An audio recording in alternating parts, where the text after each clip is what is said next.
നമസ്കാരം. രാജ്യത്ത് കോവിഡിന്റെ പുതിയ വകഭേദം വ്യാപിക്കുന്നു. XFG എന്നാണ് പുതിയ വകഭേദത്തിന്റെ പേര്. രാജ്യത്ത് 163 പേരെ ബാധിച്ചത് XFG ആണെന്ന് കണ്ടെത്തി. അതേസമയം തന്നെ രാജ്യത്തെ കോവിഡ് രോഗികളുടെ എണ്ണം 7000-ലേക്ക് കടക്കുകയാണ്. കേരളത്തിലാണ് കൂടുതൽ രോഗികൾ ഉള്ളത്. ഗുജറാത്ത്, കർണാടക, ബംഗാൾ, ഡൽഹി എന്നിവിടങ്ങളിലും പ്രതിദിന രോഗികൾ കൂടുകയാണ്. കാനഡയിലാണ് ആദ്യം XFG കേസുകൾ റിപ്പോർട്ട് ചെയ്യുന്നത്.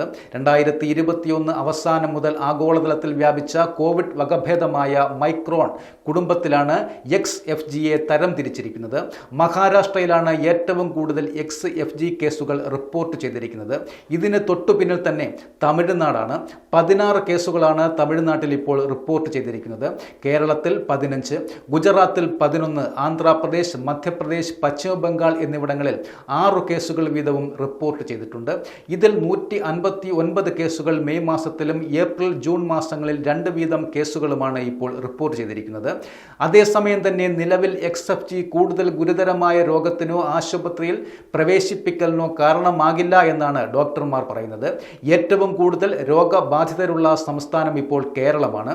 കഴിഞ്ഞ 24 മണിക്കൂറിനുള്ളിൽ ഏകദേശം 1957 സജീവ കേസുകളും 7 പുതിയ കേസുകളുമാണ് കേരളത്തിൽ ഇപ്പോൾ റിപ്പോർട്ട് ചെയ്തിട്ടുള്ളത്.